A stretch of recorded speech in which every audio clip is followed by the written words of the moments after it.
Billboard chart topping rapper, producer, songwriter, Grammy nominations, signing with Jay-Z's Rock Nation in 2015, RCA in 2018. He took full creative control by launching Orca Sound Records in Wow. 2024, where he's Wow. already developing talents. Oh, He's amassed over 25 million career streams worldwide. He's worked with French Montana, DJ Snake, Travis Scott, Quavo, and more, from Rolling Loud, Lollapalooza, South by Southwest, CMA oh Fest, my God. Coachella, Oh my headlining his God. own global tours. Today, he is dropping his breakthrough album, The Killer Whales of Gotham, Gotham. with his own label. Wow. Gashi continues to redefine independent hip hop. Let's welcome Gashi back home. Put the camera on her. Why is the camera on me? She's the star, not me. Yo, first of all, those accolades made me feel really good. My energy's up because this is sponsored by Celsius. So we need to really go crazy. I'm happy to be here. Thank you so much for that intro. That made me feel really good. Standing at 6'5", 300 pounds, we have this big Albanian guy from Are Brooklyn. you 300 pounds? Yes. Whoa. I'm 304. Dang, you're out there. You're in the gym. Yeah, well, I haven't hit the gym. I need to hit the gym, girl. You know what I'm saying? The problem is my old label used to be like, you need to lose weight, but they didn't understand that I hate losing. You understand? You know what I mean? Like, we can't lose. You know what I'm saying? I love winning. That's the thing. But yeah, I'm a big boy. I like it. I represent for like the big bros. You know what I mean? The gentle giants. Like I'm like in the section of the double XLs, the triple XLs, the big and tall. That's why all my fans like usually look like me. It's like a lot of like big dudes with beards. Like they all look like me, and a lot of the girls are like the girls that are looking for the I'm a big boy, that song, whatever. That's what the fans are. And then shout out to all my LGBTQ queer fans, because they come over and they always say daddy bear at my shows. They always say daddy bear, so I feel good about that. But Happy Pride Month. yeah, I told my publicist we gonna do a few pride shows. Happy Pride Month, but we gonna do a few pride shows. My goal is to first of all, if the gays like you, that means that you're special because they have taste, and I just hope the gays love me because I want to be a gay icon. That's my goal, is to be a gay icon, and if they love me, then I'll live forever. You know what I mean? Because gays don't like too much. And if they do like something, that means it's it. So if I can be it. So all the gays out there, if you're listening to me, if you love me, I love you so much. Please make me it. Because if you like me, that means I'm doing something right. That's all that means. If gays like you, that means you're it and you're doing something right. And if the gays don't fuck with you, that means you really got to go back in the closet and find something else to wear. Period. They're gonna love that scarf. I'll tell you No, that. thank you. They're You gonna know. love the scarf, the leather tie. Oh, my friend Bootleg Kevin here. Bootleg Kevin here, What is yes. going on? All That's these the radio homie. personalities, all these popping people. Crazy, What's right? going on, man? Z100, y'all really crazy. The iHeart Hub. Yeah, but album's out. I started my own record label called Orca Sound Records. The day I was off RCA, shout out to RCA. Thank you for signing me and giving me all that money. And after I left RCA, I was like, what do I do now, right? And I was like, okay, I was off RCA. So off RCA is Orca, ORCA. So I was like, I'm an Orca. I'm finally Free Willy. I'm finally free of SeaWorld. I could finally be the big fish in the sea, the big, sharks. My energy is a lot, as you probably know, but It's like an Albanian thing, though. yeah, Like it's the culture. I love our Albanians. They're out here. We're just us, right? We're very comfortable with who we are. We roll in the room, we show love. We're very like that. But the thing is like, this energy tends to scare sharks away. And if your intentions are not right and people have a certain intention for you and they don't really have the right intentions and soul and energy, when they meet someone like me or someone like you or someone, because I feel like your energy, in order for you to be who you are, your energy's got to be an orca. Like you're an orca in the sea.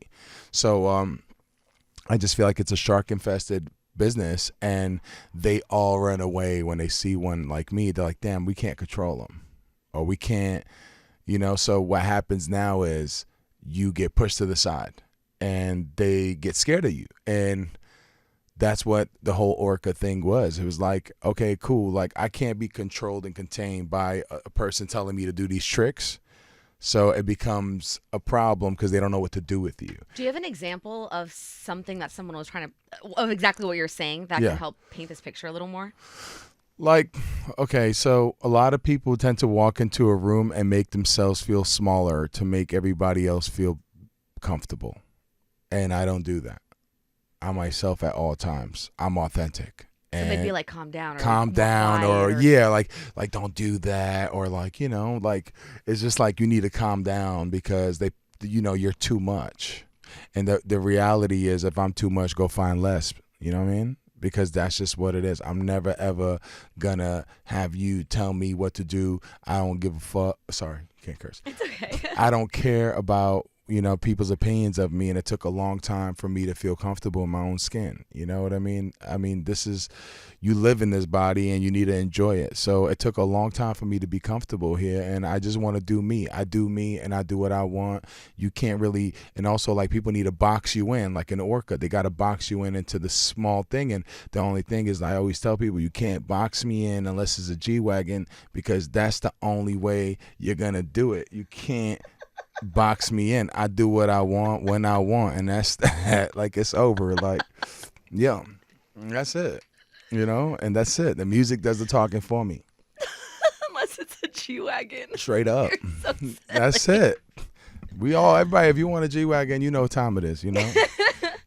That's it. That's what it is. You said it took a while for you to find your own skin and have that voice to be yourself. Yeah. I also heard you talking about how when you were growing up, you lived in a few different places until you settled here in Brooklyn, right? Yeah. So what was that like, and how were you when you were little moving around?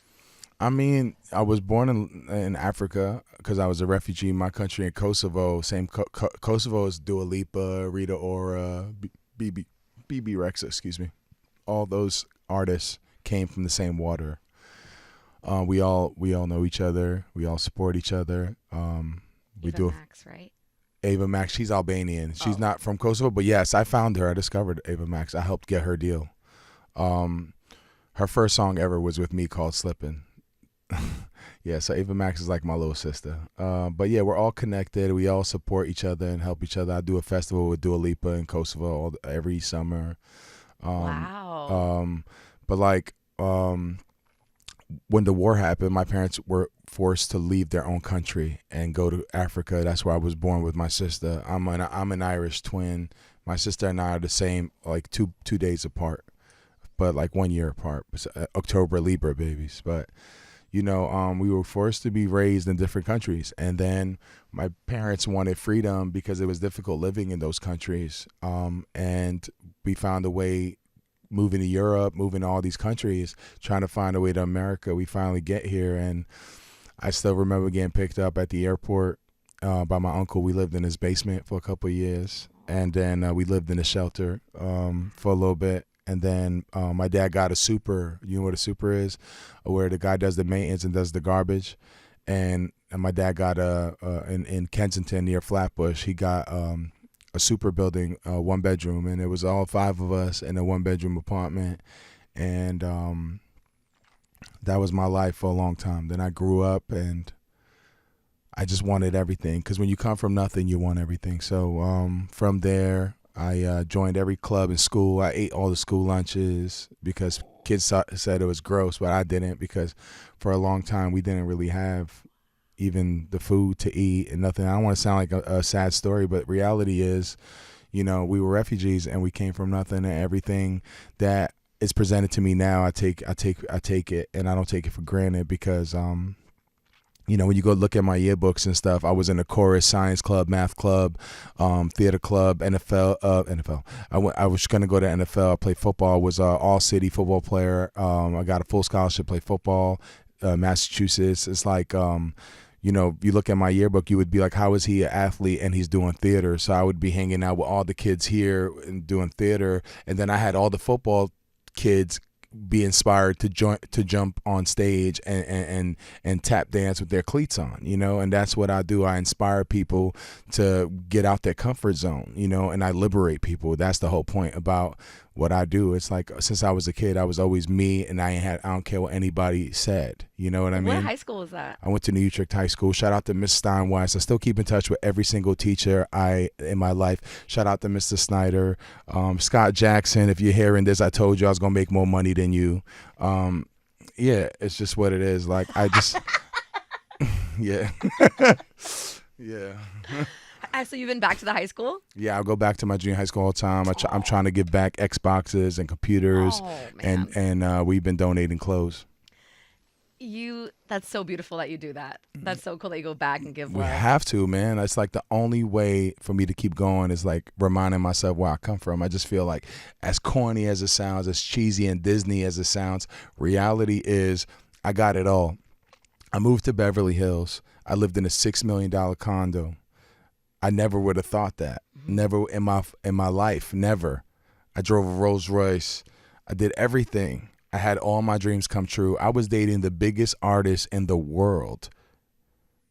I was with the biggest artist in the world, and I had all my dreams lined up and everything I ever wanted. And I realized that I was more unhappy during that time of my life than when I come back to New York and I see my teachers and I see the things that make me happy, the things that,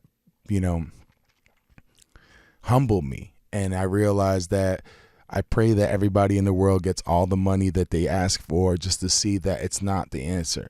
Because the real answer is prayer. The real answer is mental health awareness and self healing. You know what I mean? And finding money's not going to cure everything. It's going to help you, but there's other ways to it, and people say things like success is dangerous. I don't think success is dangerous. I think being famous is dangerous. I think being famous is evil. I had people wait outside of my house. I had people chase my mother down while she's coming out of her work to give her CDs. And it's like, it made me feel like I didn't want that for a long time. And I went away for 4 years, and it took a while for me to get out of my house because I had a lot of things that I was dealing with, a lot of trauma that I had to try to fix and within myself. So, yeah, I just think, as a kid, I was always the guy that was liberating everybody, but I think it's time for me to liberate myself. Wow. And I feel like you really hit on the thing that would make you the most happy was just going back to your roots. And like you said, that healing your inner child. Yeah. And going back to the places where you're getting inspired to be the person you are now. You've talked about how your music inspirations were Michael Jackson, Coolio, DMX, Jay-Z, Johnny Cash. Yeah. So now, what elements of them do you think helps you make your music today? Every single album I made, even Johnny Cash on this album that I just released today, like if you listen to the singing on the outros, I'm rapping like Jay-Z and I'm rapping like all these rappers that I really like. And then on the outros when I'm singing, you can hear a Johnny Cash, you can hear a Michael Jackson kind of.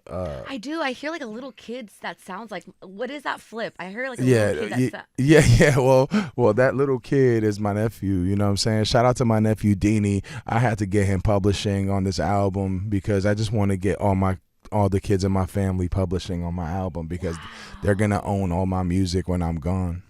Wow. So I do hear that. Yeah.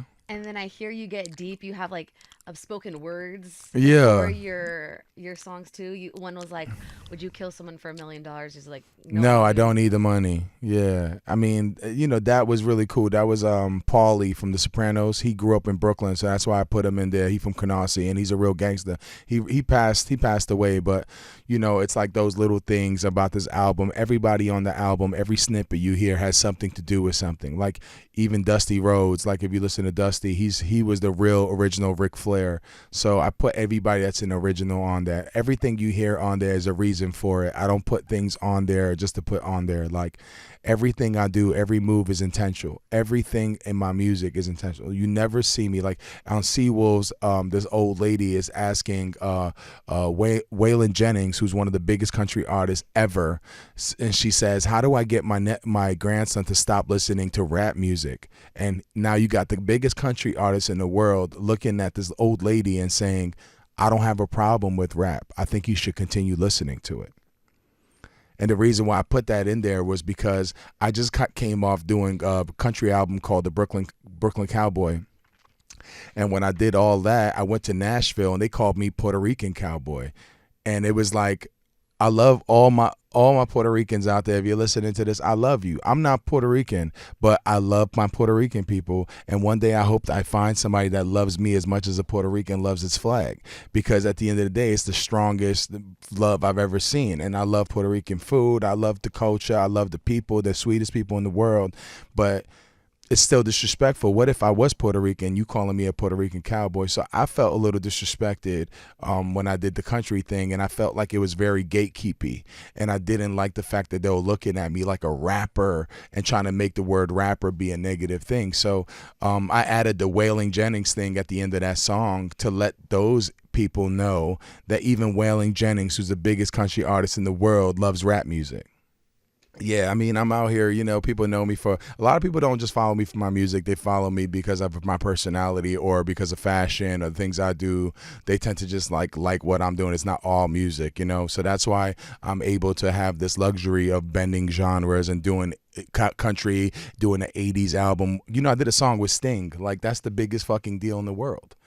Like, that's the biggest deal in the world. I did a song with Sting, like not sample, like a real original song with Sting. Like, it's called Mama. Listen to it. It's like I'm able to do these things because people like me for me, and it's not just my music. This is the brand, you know. It's like we got to focus on the artists. We got to focus on the artists, especially in this climate right now where it's like the Wild West in music. Like if you're just like a one-trick pony, good luck.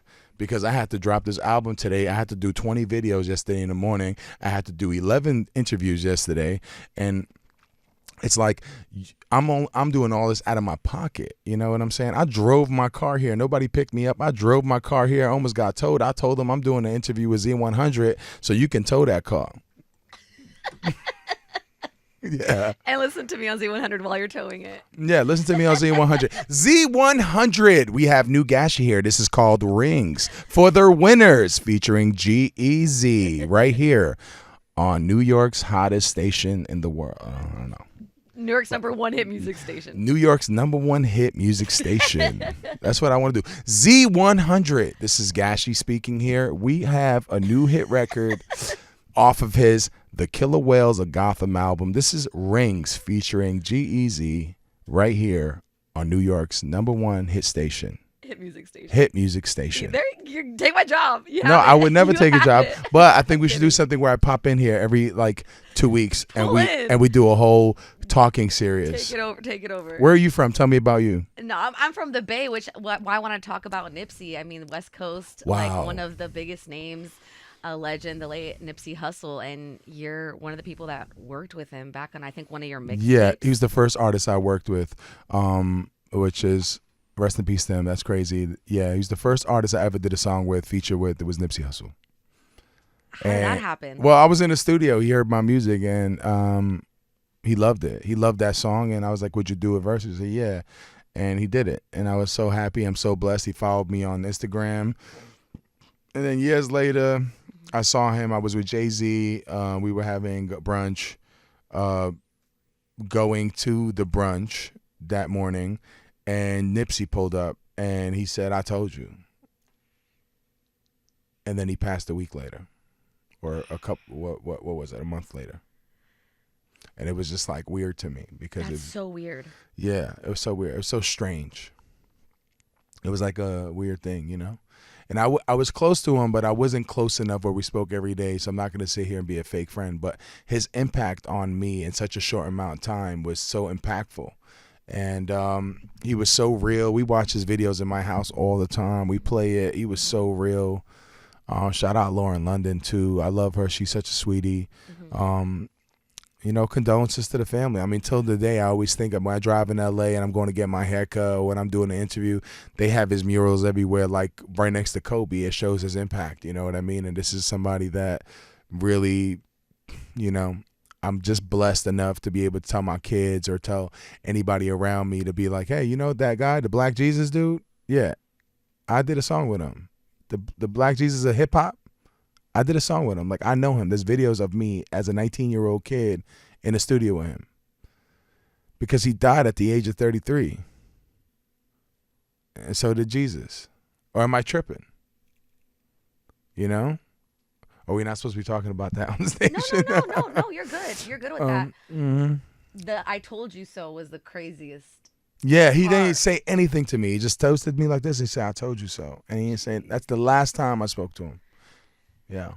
Now, everything that you've been through, from your family in South Africa and then moving around and having New York your home, and living the Beverly Hills life, we're here to celebrate the new album. What do you want people to take away from it?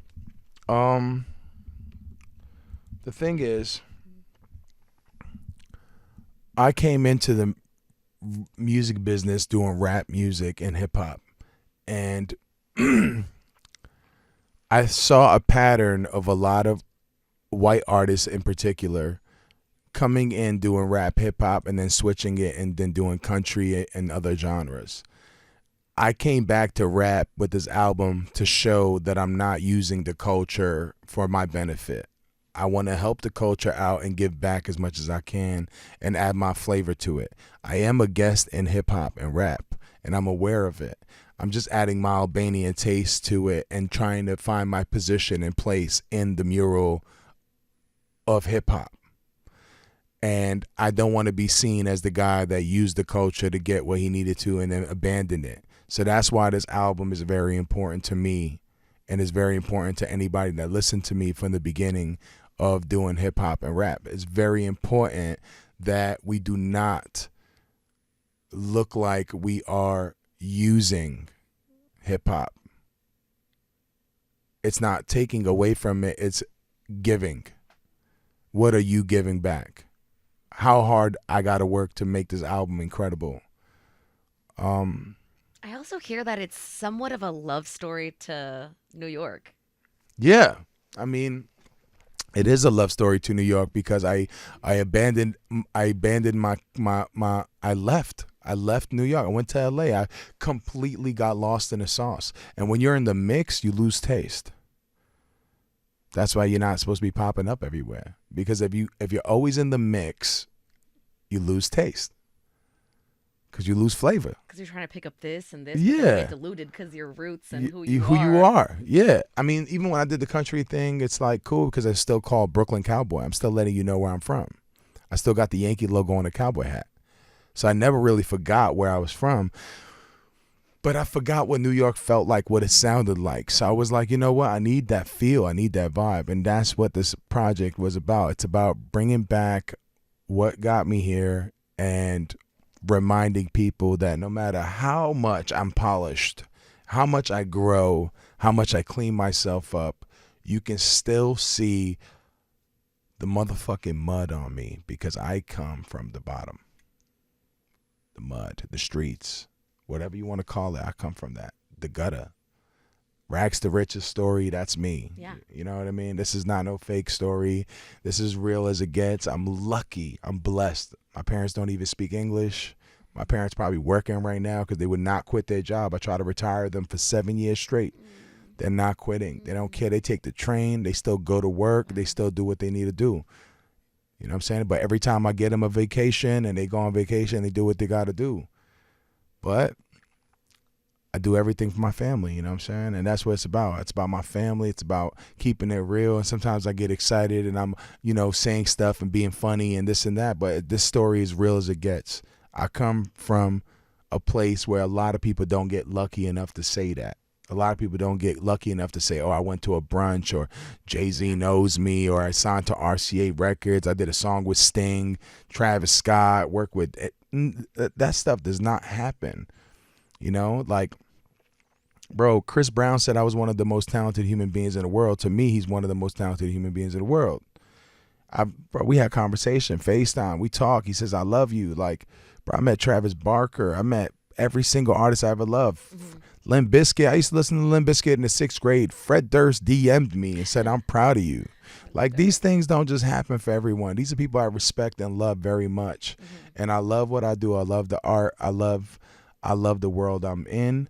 And I just want to, you know, find my place in the music world where people can look at my stuff and respect it. Listen to this album and understand that I worked hard.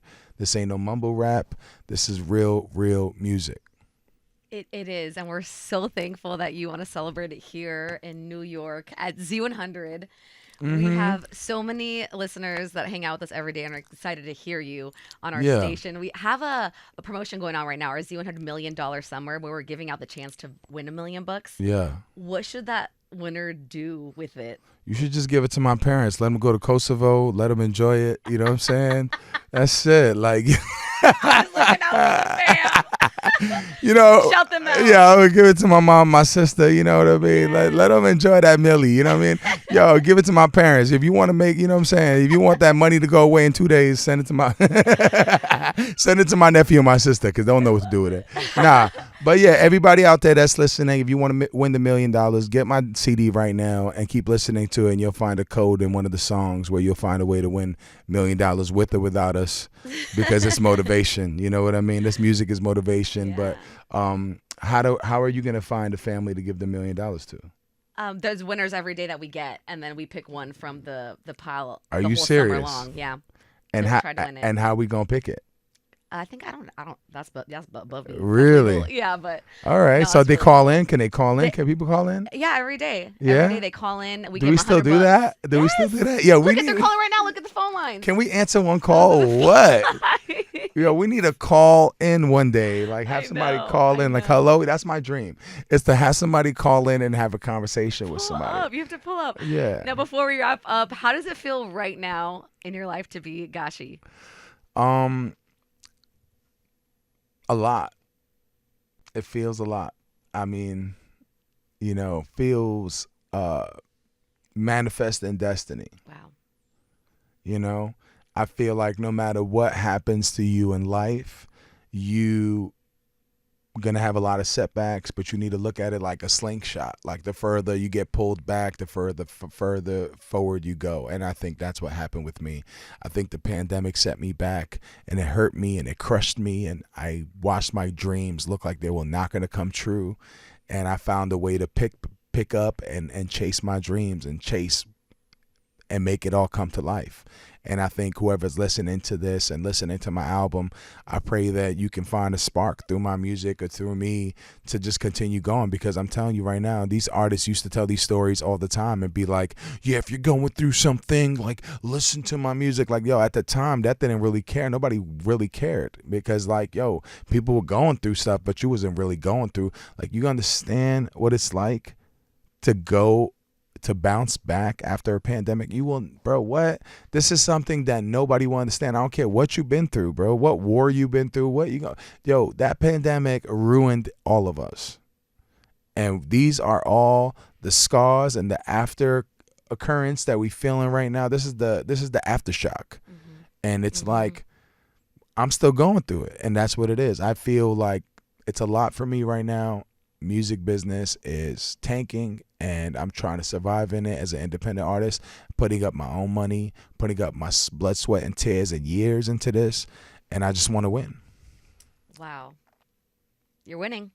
We're here. We're winning. We're here. winning. From the Bay, girl. Do you know why I put the G-Eazy? Do you know why I put G-Eazy on that record? Because I thought it was going to be the Bay versus Knicks. I thought it was going to be Golden State versus the Knicks at the end, and we both lost. But guess what? We won. We won because, next year. I mean, come on. That's why I put both of them on the cover. But you know what? You know my manager's from the Bay. Hey. AJ. Shout out. I'm from Oakland. Yeah. What about you? Oh, Nice. The Yeah. city, yes. I mean, Yeah, label that's a that you're real talking one. about. Let me tell you something. People from the Bay, you guys are the sweetest people ever. Aw. Seriously, I've never met anybody from the Bay that was weird. And I'm being serious. Everybody's so sweet. Everybody's so nice. You guys are sweethearts. And shout out to my boy G-Eazy for being on his record. On Z100 right now, you about to listen to my new record called Rings again from the Bay. One of the biggest artists from the Bay, G. Don't sleep. This is called Rings. And if you're a winner right now, play this record. And if you're a girl and you've been on a date with this guy for a long time, you've been dating this dude for years and he's not trying to propose, play this loud right now because he needs to know. All ladies right now, if you're listening to the radio right now and you've been with this guy for too long and he's not proposing, play the song Rings right now. Yo, Andy, put this camera on me. Why would you do that? All ladies right now, if you're driving right now in your car and if your radio's on, turn it up right now. If you're with a guy and you've been with him for years and he hasn't taken the relationship to the next level and you're trying to figure it out, tell him right now, turn this music up, turn the song up, Rings right now, and hint to him that you need a ring on your finger or you're ready to move on. Right now. Period. This right here is Rings featuring G-Eazy off of my new album, The Killer Whales of Gotham, right here. New York, Z100, #1 hit station, because this is a hit. Play that. Let's go. That's how we end this interview right now.